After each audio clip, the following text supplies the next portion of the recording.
OIC में कौन है? सऊदीया का हुक्मरान, उसका सरबराह है, जो कश्मीर पर एक इजलास नहीं बुला सके, कश्मीर के दिफा के लिए एक भी करारदाद मंजूर नहीं कर सके।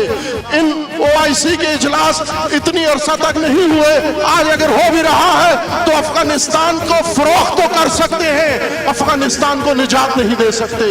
ये कश्मीर फरोख्त कर सकते हैं, ये कश्मीर निजात नहीं दे सकते। कश्मीर को, फलस्तीन को और वो दीगर मजलूम उम्मतें निजात देगा। उम्मत मुस्लिमा 57 उम्मत नहीं है, 57 सरजमीनों में एक उम्मत रहती है।